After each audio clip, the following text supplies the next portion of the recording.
Tonight, Cummins hit with storms and flooding throughout the town. And the state government set to fast-track training for pharmacies to administer COVID-19 jabs. From our 7 Spencer Golf Studios, your nightly news with Ruby Kamane begins now. Good evening. After last night's heavy rainfall, a series of floods have damaged streets and homes in Cummins. Emergency crews were on the scene earlier today, draining water from the roads and handing out sandbags. Our reporter Henry Millick has more from the town. Behind me here is some of the damage caused by last night's rainfall. Emergency crews responded to calls around 8:30 this morning after homes became flooded. Residents left stranded in the town as roads were blocked off. Today, at the top end of the town by the bunkers is flooded right down through to our showgrounds. This hadn't happened to this extent since 1956 in the winter when a creek come down. 5 SES crews on the ground to assist. Authorities saying more resources are available if needed. And if there's any other call for resources, then of course we'll respond to those. Praising the efforts of volunteers on the front line for all their hard work. The great thing about our volunteers is when the chips are down, they'll step up to the plate. Cummins adding to the list of Eyre Peninsula and Spencer Gulf areas hit by the heavy rains. With significant local road damage to a number of communities there. Kimber, Cleve, Franklin Harbour, Elliston, Streaky Bay, probably the most severely impacted areas. But the SES says there may be more to come. There's a deep tropical low which is pushing across the northwest coast of Australia through West Australia. With that will bring a lot of tropical moisture down, and we fully expect to see more rain in the pastoral areas over the weekend and into early next week. If floods continue to persist, the SES are encouraging people to call their helpline on 132 500. Meanwhile, Kimber's mayor is calling for emergency relief funding following the weekend's unprecedented rain event. Between 80 to 90% of the district has sustained major damage due to the flooding. A natural disaster Kimber hasn't seen for a long time. Over the weekend, close to 200 millimetres of rain fell across the district, equivalent to a year's worth of rainfall. Everyone's still pretty shocked and a little overwhelmed at the moment. But I guess there is an air of positivity as well. You know, this is good news overall for our farmers. The resulting floods blocked off a number of key roads and freight routes, including the Eyre Highway from Iron Knob through to Kynecutter. Mayor Dean Johnson saying a large percentage of the district's roads have sustained flood damage. We've sustained massive damage to probably 90% of our district, and over 80% of all of our roads have sustained major damage. He's calling on the government to help the recovery effort through disaster funding, saying it's beyond the capacity of his council to undertake all the repairs. It's way beyond the scope of our ratepayers to be able to pay for this. This will be millions of dollars over many, many years. We're still working through the process. In a statement, Deputy Premier Dan Van Holst Pelican says the government admits the repair would be beyond council's capacity, but it will need to assess damage once it recedes. Mark Zita, 7 Spencer Gulf News. COVID-19 made its way to Broken Hill late last year, sending the city into a 2-month lockdown. But as the region gets back on its feet, authorities have confirmed there have been 2 COVID-related deaths since then. Omicron staking its claim in the Far West Local Health District. 90% of the cases currently are Omicron related. We're only seeing about 10% Delta related, so it's primarily a Omicron pandemic at this stage. The numbers revealing Omicron variant has a more voracious appetite. At the peak of the Delta outbreaks, positive case numbers were at about 70,000. While Omicron cases are at around 770,000 as of December 1st. You're looking at 1 to 10 ratio, and it does really underscore the infectiousness of this virus, and it's certainly borne out in the numbers that we're seeing even within our own region. Significant delays in reporting, not giving accurate numbers in the district. A 7-day running total currently showing there is 164 active cases. That the numbers are at the moment indicative. It gives us some idea of what we're managing. In Broken Hill, 7-day accumulative reporting showing there are 90 positive cases through PCR testing. While the numbers are high, there have been no hospitalisations related to COVID. There have been 2 reported deaths in the region, a Broken Hill man in his 50s late last year. The most recent reported on Tuesday. The latest deceased person was in her mid-80s and was a Broken Hill resident, yes, and she was in one of the aged care facilities. Joshua Mercer, 7 Spencer Gulf News. Meanwhile, hundreds of pharmacy graduates and interns will have their vaccination administration training fast-tracked thanks to a new state government program. The move is welcomed by pharmacy groups, saying it will benefit regional and rural towns.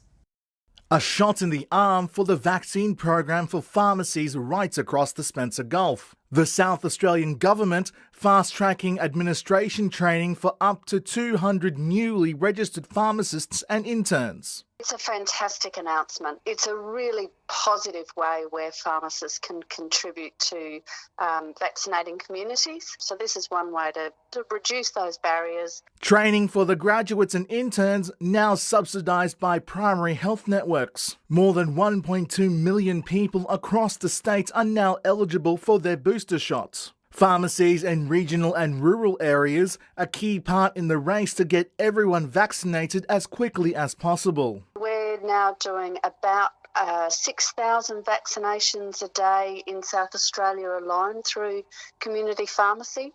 In a statement, the Health Minister says they are ensuring pharmacies can continue to improve their vaccine programs and offer greater access to it. The PSA saying their training regime will be online to ensure every South Australian pharmacist can access it. The pharmacists don't even have to travel, so we are doing all that we can to make this accessible for regional and remote pharmacists. Mark Zeta, 7 Spencer Gulf News. Still to come tonight, investigations continue into a fatal motorcycle crash in Port Pirie and concerns raised over structural issues at a Spencer Gulf hospital.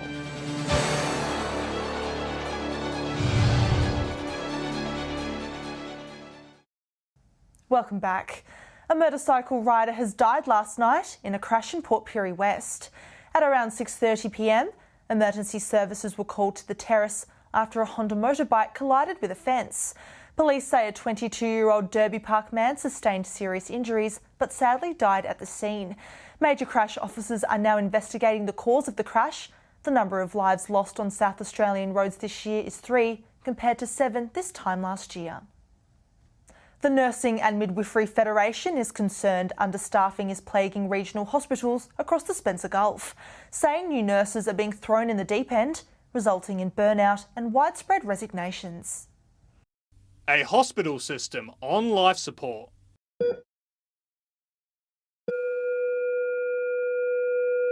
Healthcare staffing issues in the spotlight this week, with reports a graduate nurse was left to manage a COVID ward in the Port Augusta Hospital. They are new and they need to be nurtured. That is in fact written into our enterprise bargaining agreement. So because it is a breach, we are taking them to the Industrial Relations Commission. It is against all the basic standards to have a graduate nurse responsible for a whole ward. Yet that's what occurred here in Port Augusta. As COVID continues to heavily impact the hospital, healthcare professionals are said to be stretched thin. The nursing union saying the facility saw 34 staff resign in the last 6 months, exacerbating the workload of those who remain. People are feeling fatigued and burnt out. You need to make sure that people are being supported in their workplace, both the newer recruits, but also the more mature people as well. Both Liberal and Labor parties have announced significant investment into regional recruitment this week. Making it financially viable for them to work in. I think there'll be increasing attraction of living and working in regional South Australia. But the Nursing Federation says action is needed now. Pledges are good, but there are strategies and systems that need to be happening now. Edward McCarroll, 7 Spencer Gulf News. Meanwhile, there are also growing concerns at the Port Pirie Hospital after allegations of structural issues were reported across several departments. The local member says he's asked SA Health multiple times for the recent structural report, but has been denied. It's a place where you're meant to feel safe. Staff members from the Port Pirie Hospital however claiming they do not feel safe working in accident and emergency, radiology, or even the kitchens. Local member Jeff Brock requesting the structural report from SA Health, but is yet to get answers. Let's get those structural reports, get them out into the public and make certain we're all at ease and we all have great confidence in the structure and the operation of our hospital here. It is alleged the CT scan had to be rebalanced each day before its use. A spokesperson from the York and Northern Local Health Network says a structural report for the kitchen was done in 2018, which saw the roof get replaced. Also adding, another report was completed in 2020 on the foundations in A&E and the X-ray departments, where structural integrity work was done to restabilise the area. However, the public allegations were coming to Jeff Brock weeks ago, despite the works being completed. And people have come to me, and this is the unfortunate thing about it. If people have got concerns and they're bringing it to the local member or to anybody outside the hospital, that's a grave concern. The Allied Health building on Alexander Street is also facing its structural issues, with more than 60% of the building cordoned off due to safety issues. Christian Komenos, 7 Spencer Gulf News. Stay with us after the break. The tourism business outlook plummets to new lows. And 2 Port Pirie teenagers jointly crowned Young Citizen of the Year.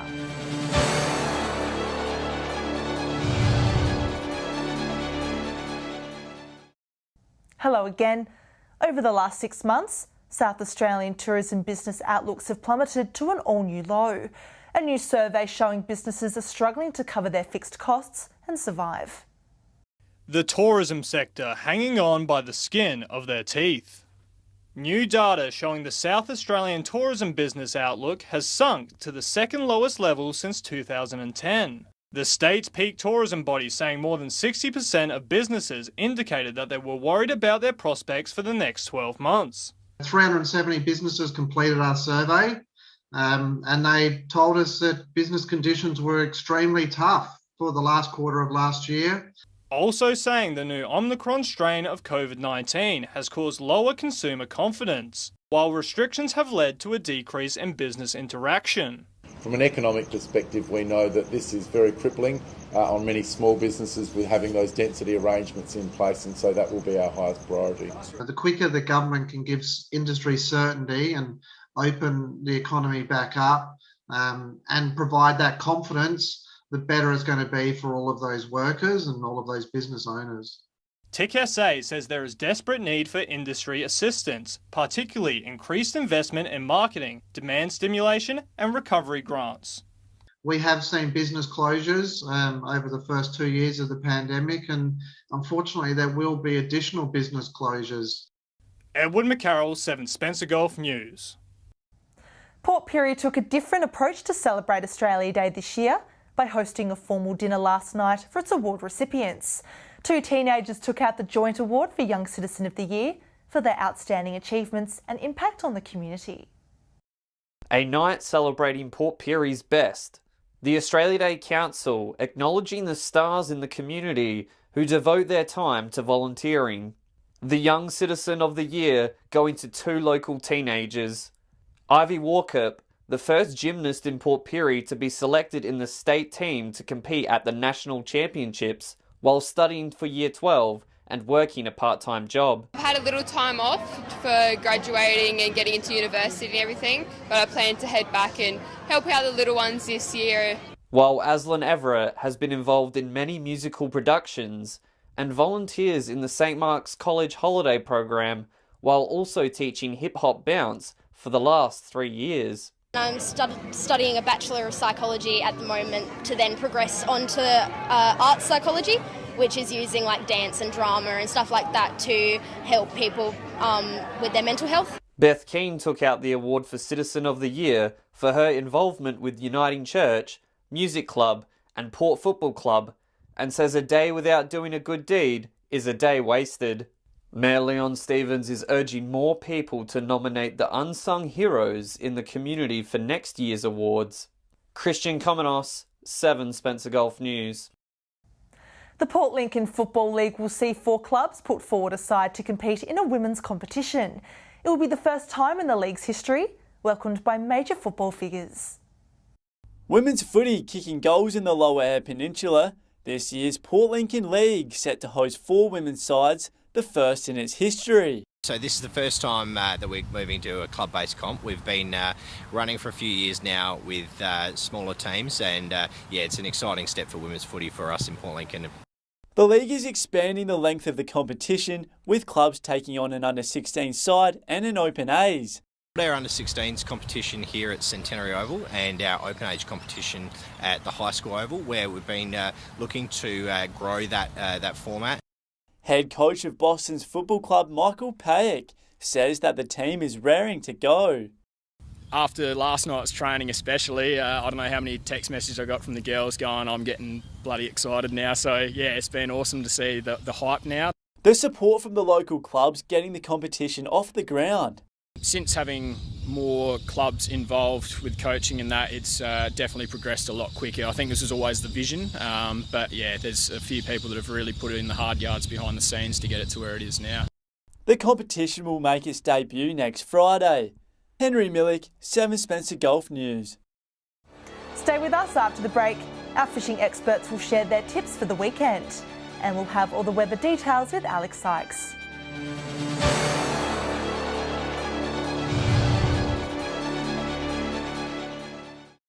Welcome back.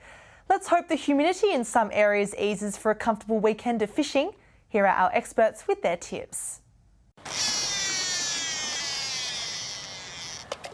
Welcome to another week around the Gulf fishing tips from Port Pirie. So yellowfin whiting should be going off the Richter scale at the moment. So any of the marks that you do know about wading off the beach or going through the end of a creek, have a crack for yellowfin whiting at this particular time. We're also seeing the blue swimmer crabs come up in numbers, and Australia Day was just absolutely beautiful when you see the number of people that were down the boat ramp and enjoying our waterway. So I think it was really good, and we're working very hard towards SA Health and getting an answer at the end of February in regards to lifting this ban we have on us. That's all we have this week. We'll see you next week. G'day and welcome to another year of fishing tips from Port Augusta, Jewel the North. Well, very rainy start at the moment, so you can bet the silver whiting be in the shallows and around the creek mouths and that as well. That generally starts to turn on the salmon there as well around those creek mouths. Down at Chinaman's Creek, Port Patterson, further south down around Manbury Creek as well has been some reports. Crabs are just about everywhere as you'd expect this time of year. Really good catches of those. There are a couple of she-backs around, so don't take them. There's plenty of blueies around to not worry about the females. There have been some flathead caught from on the beaches along the front of the Chucks area. There has been some kingfish spotted up around the top of the Gulf and also Port Patterson, and if they're in those areas you can bet they'll be around the old powerhouse site. That's all we have from the Jewel of the North. Hi, whalers fishing tips this week. Land-based across Whyalla, there's been some really good fishing done. The local foreshore holding some nice silver whiting, a few garfish early in the morning as well. There's been some nice large mullet amongst those too. From the local jetty, still plenty of undersized crabs. There's also been some nice tommies and garfish coming from the local jetty and a few silver whiting in the shallows at the base of the jetty as well. Across the Point Lowly, there's been some really good shark action off the rocks. Also around the local marina, there was a few small rat kingfish sighted around there as well. For the boaties, only a handful of crabs in most locations from Whyalla. Well, we've had plenty of nice weather over the past week down here in Lincoln, so we've had lots of fishing reports coming through. Over the Coffin Bay side, within the bay there's been quite a few salmon trout, some garfish, small tommies and a few whiting, but most of the whiting will need to be measured. Back here in Port Lincoln, the tuna news has been a little bit quieter, but we do have some salmon still down on the south coast, and the blue crabs are on the improve with quite a few nice blueies caught over the past week. Well, that's all for this week. We'll see you again with more tips next week. Time now to take a look at what's happening in the weather. Here's Alex Sykes. Thanks, Ruby. And as mentioned earlier, heavy rain has led to flooding on the Eyre Peninsula. Several regions recorded the most rain they've ever had in a 24-hour period. There is currently a generalised flood warning for the Cooper Creek and a severe thunderstorm warning for the Riverland, parts of Flinders, as well as the upper and lower southeast and northeast pastoral districts. Now to a closer look at today's weather forecast now. At 3 p.m, Port Augusta was humid and 39. Port Lincoln was also humid but partly cloudy, 26. Clare was a humid top of 35. Looking further out across the region now, Whyalla and Cooper Pedy were both 37. Broken Hill was mostly sunny and 38. Adelaide was humid, partly cloudy and 32. Woodner partly cloudy and 30. Kadina and Cleve were both 31. Taking a look at the satellite image now, cloud bubbling over the southeast with a trough is causing some intense showers and storms. Scattered cloud over the north and west with another trough is bringing some showers and storms. Moving on to tomorrow's weather outlook now, and we'll start with the Gulf waters. Variable winds 10 knots, seas below 1 metre, and south to southwesterly swell also below 1 metre.